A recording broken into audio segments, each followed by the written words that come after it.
2026 அப்படின்ற ஆண்டை நம்ம சொன்னாலே நம்ம எல்லாத்துக்கும் ஞாபகத்துக்கு வருது எலெக்ஷன் தான். எந்த ராசிக்காரர்களாக இருக்கக்கூடியவங்களுக்கு பாலிடிக்ஸ் 2026 பிரமாதமாக இருக்கும்னு சொல்வீங்க? துலா ராசி பொறுத்த வரைக்கும் ராசிக்கு பலமான கிரகங்கள் 11ஆம் இடத்துல கேது இருக்கிறதுனால இந்த ஆண்டு துலாம் ராசி லக்னக்காரர்கள், துலாம் ராசிக்காரர்கள், துலாத்தில் கிரகம் நின்று திசாபுத்தி நடக்கிறவங்க வெற்றி வாய்ப்பு அவங்களுக்குலாம் அதிகமாக இருக்கும். சரி, ஓகே. துலாம் நீங்கள் சொல்கிறீங்க, நீங்கள் மேடம்? ஸோ கடகராசிக்காரருக்கும் விருச்சக ராசிக்காரங்களுக்கும் இந்த தடவை சூப்பராக இருக்கும் பொலிட்டிக்கல் வைஸ். நீங்கள் பேசும்போதெல்லாம் யார் கடகம் யார் விருச்சிகம்னு உங்களுக்கு தெரியும், டெஃபினட்டாக நம்புகிறோம். Yes Revathi ma'am. ஸோ பதவின்னு சொல்லக்கூடியது வந்து 4ஆம் பாவங்க. இந்த ஆண்டு வந்து பார்த்திங்கன்னா 4ஆம் பாவத்துக்கு குரு வர்றது மேஷ ராசிக்கு. மேஷ ராசி மேஷ லக்னம் இடைஞ்சல்களுக்கு மீறி ஜெயிக்கக்கூடிய வாய்ப்பு இருக்குது. சரிதான். ராமகிருஷ்ணன் சார், நீங்கள் என்ன சொல்வீங்க? இப்போது இந்த ராசிகள் வந்துருச்சு. ரிஷபம், கடகம், விருச்சிகம், மீனம் வாழ்க்கெல்லாம் இந்த வருஷம் பாலிட்டிக்ஸில் ஒரு நல்ல ஒரு இடத்துக்கு வருவதற்கான வாய்ப்புகள் கட்டாயமாக உண்டு. ஷெல்வி சார்? ஆக்சுவலாக ரிஷபத்துக்கும் கடகத்துக்கும் பெரிய பலம் காட்டுது, பெரிய பலம் உண்டு. அதே போல் வந்து துலாத்துக்கு பாலாஜி தம்பி சொன்ன மாதிரி துலாத்துக்கு விஷயம். அடுத்ததாக வந்து பார்த்திங்கன்னா கன்னிக்கு வந்து தேர்தல் நடக்கக்கூடிய காலகட்டம் வரைக்கும் குருவுடைய அமைப்பில் ஒரு சேஞ்சஸ் கிடைக்கும். இது எப்படி யூஸ் பண்ணிக்கிறாங்கன்றது முக்கியம்.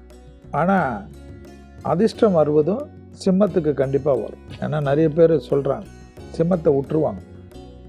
சிம்மத்துக்கு வந்து கெட்டவன் கெட்டுறதுனால அது ராஜயோகத்தை கொடுக்கும்.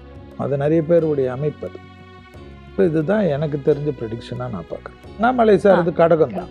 கடகம் தான். ஆமாம். ஸோ கடகம் அவர் பெரிய பொசிஷனுக்கு வருவார், அதில் யாரும் டவுட்டே பட வேணும். ஓகே. அவரது வந்து ஒரு அற்புதமான ஜாதகம், அது லேட் பிக்கப் ஜாதகம்.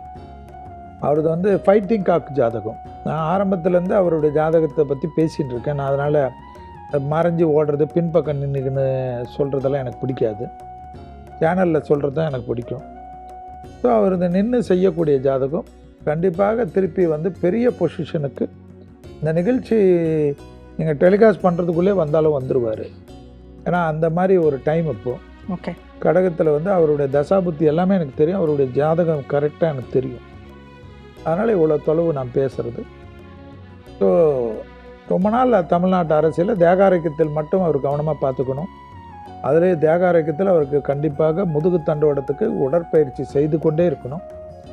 ஏன்னா அவர் ஜாதகத்தில் எந்த கிரகம் வீக்குன்றது எனக்கு தெரியும். ஓகே. ஸோ அதே போல் வாகனத்திற்கு அதிக கவனமாக இருக்கணும். மற்றும் பெரிய அளவுக்கு பேசப்படக்கூடிய ஜாதகம் அண்ணாமலைஜி ஜாதகம். என்னை பொறுத்த வரைக்கும் மாநில அரசியல் இல்லாமல் தேசிய அரசியலில் பேசக்கூடிய ஜாதகம். சீமான் சார் இது வந்து அடுத்தது வந்து பார்த்திங்கன்னா அவர் இந்த வாட்டி தேர்தலில் கூட்டணி வைக்கலைன்னா அவர் இவ்வளோ வருஷம் கட்டி காத்த பெருமை போகும். அவர் எந்த இதில் வேணுமோ கூட்டணி வைக்கலாம். ஆனால் எதில் வச்சாலும் சீமான் சாருக்கு வலிமை ஏற்படும். சீமான் சார் சேரக்கூடிய கட்சிக்கு வலிமை ஏற்படும். அதனால் அவர் ஸ்பாயிலராக இல்லாமல் அவர் ஸ்பாயிலர் ஆக முடியாது. விஜய் சார் தான் ஆவார். சீமான் சார் பெரிய கஷ்டத்தில் போயிடுவார்.